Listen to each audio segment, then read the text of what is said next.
É, sou eu mesmo. E aí, guerreiro, tudo na paz, tudo certinho? Tudo tranquilo, Rodrigo.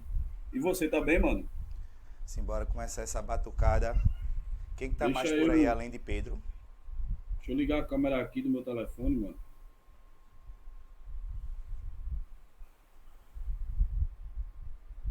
Porque eu tô Dubinha, pelo PC, tá Dagemon, ligado? Douglas, a galera já chegou por aí também. A galera tava com um arsenal de instrumento dentro de casa, aí lua, tabaco, tudo que tinha direito.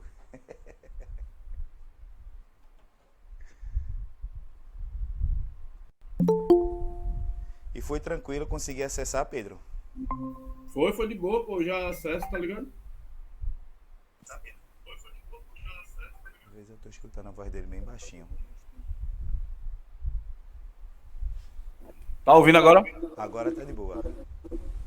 É porque eu É tô porque eu tô falando pelo falando pelo headset aqui, ó. headset. Por aí, tu estás com algum instrumento? Eu tô com um pandeiro e tem um timbal aqui. Beleza, já dá pra dar um estica. Deixa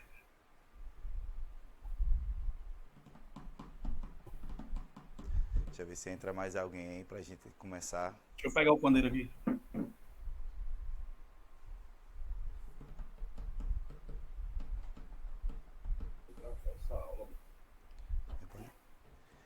Então, posso começar?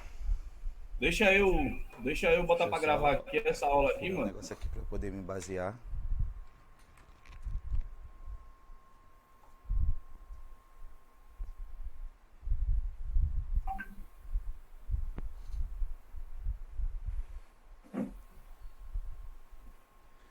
Então, gente, meu nome é Rodrigo.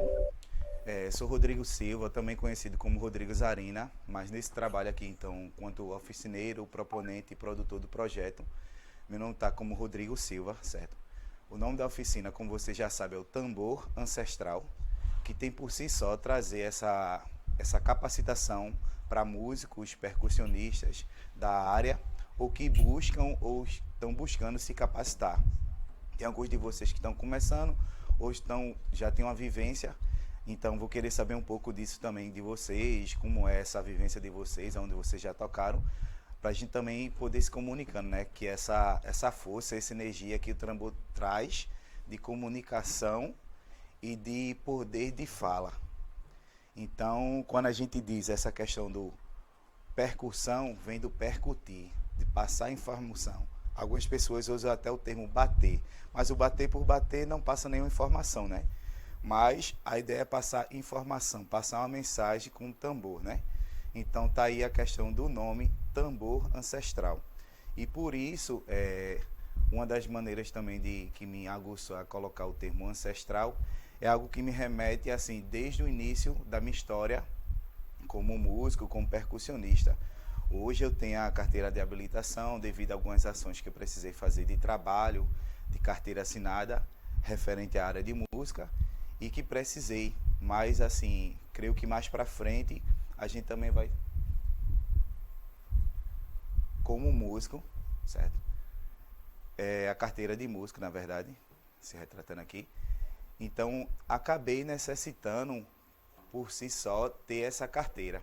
Uma história até engraçada que a gente pode estar conversando mais para frente.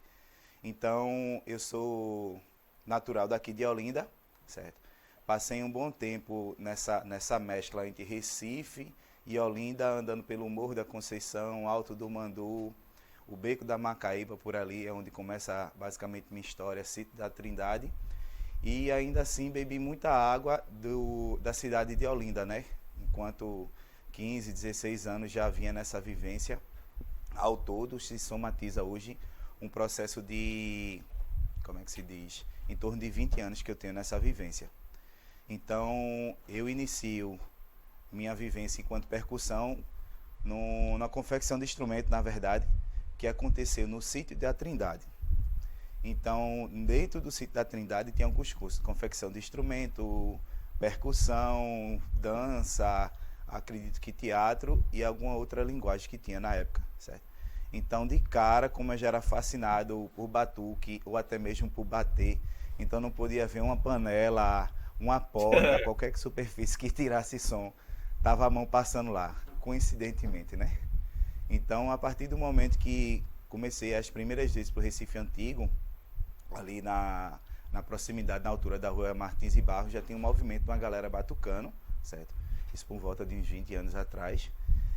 Já tinha pessoas como o próprio Jorge Martins, que já desenvolvia um trabalho no Morro da Conceição, que posteriormente eu passei a conhecer e vivenciar um pouco desse trabalho.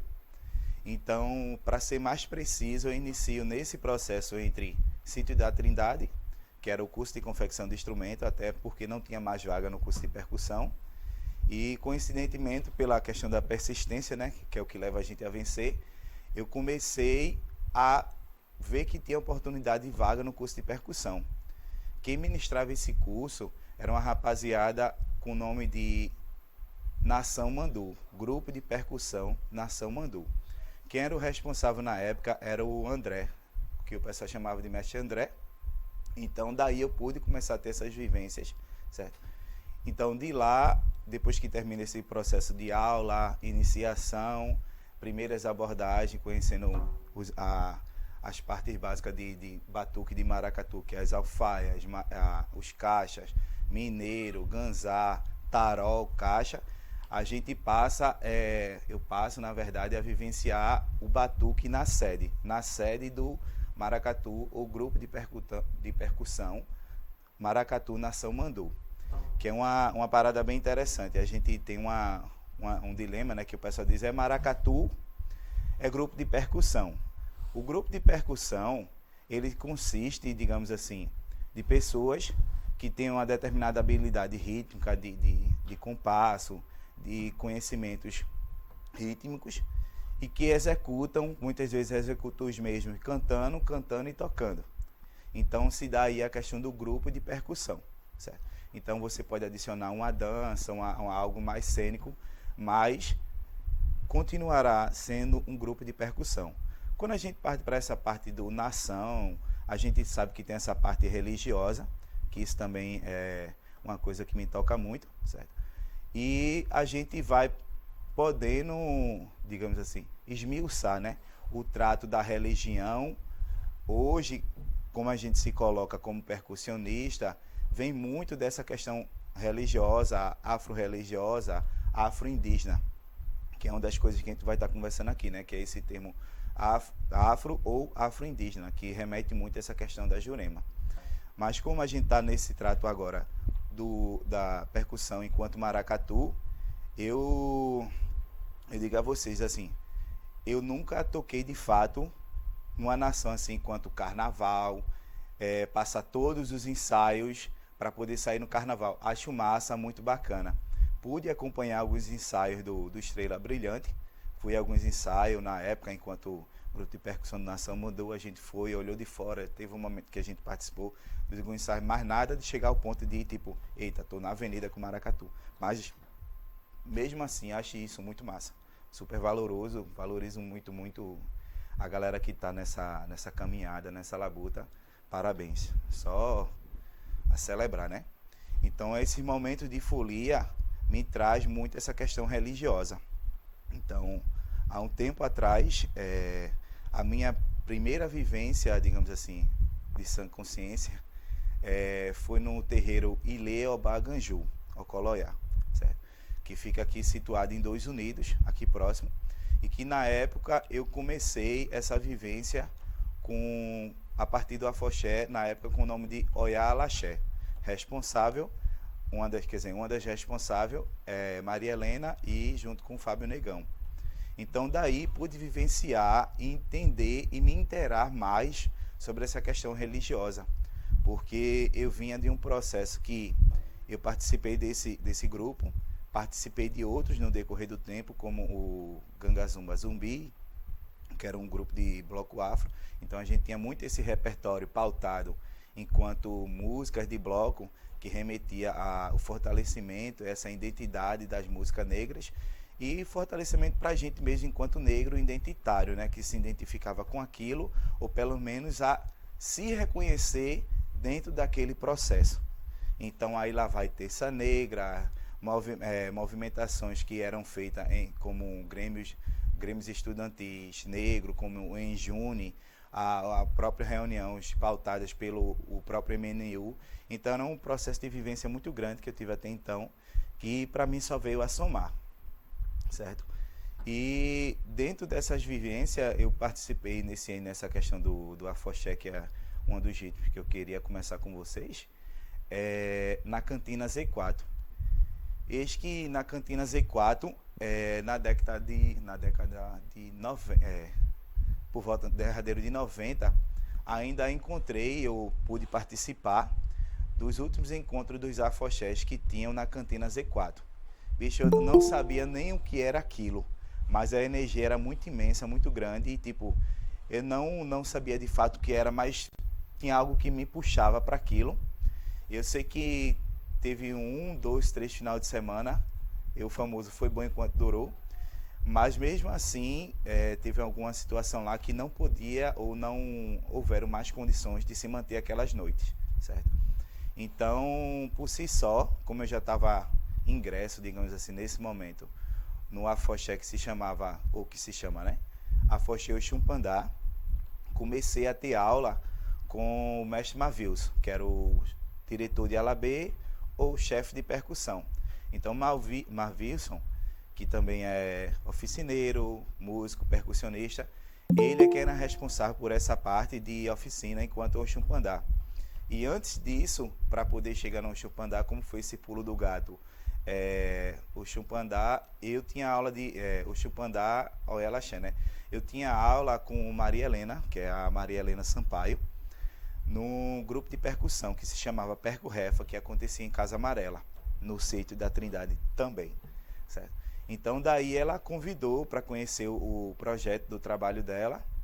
Nessa época a gente já tinha comunicação também enquanto Afoxé, que era o Oxumpandá, e posteriormente eu comecei a conhecer mais um pouco dessa vivência do candomblé, essa questão de respeitar o sagrado, de conhecer como é, iniciar como filho de santo, que é chamado de Abiã, e daí cada vez mais beber dessa água e poder assim praticar e ter uma certa liberdade para poder vivenciar essa parte rítmica.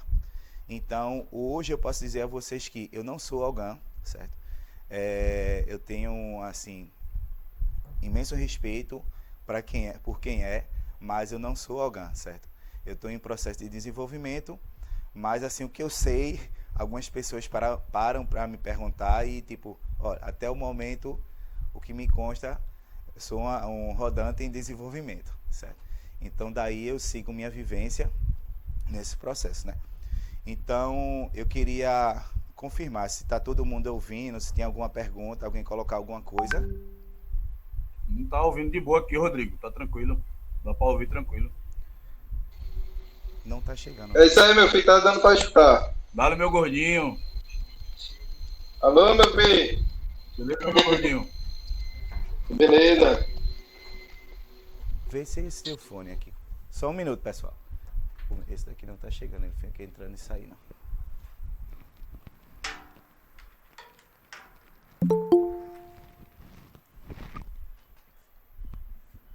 Pronto, alguém pode falar aí para eu testar?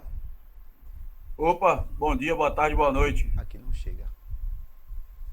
Eu acho que é do notebook. Pronto, deixa eu abrir por aqui. Bata sim. E aí, Rodrigo? Pronto, fala aí agora. Alô? Salve, salve. Pronto, são coisas técnicas que acontecem, né? Mas assim, eu queria também ouvir um pouco da história de vocês, que vocês pudessem se apresentar, tanto para mim como para o grupo, né? Como a gente vai começar essa vivência.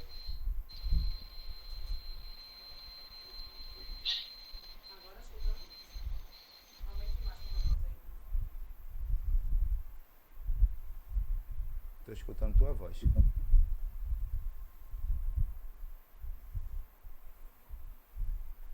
E aí, galera?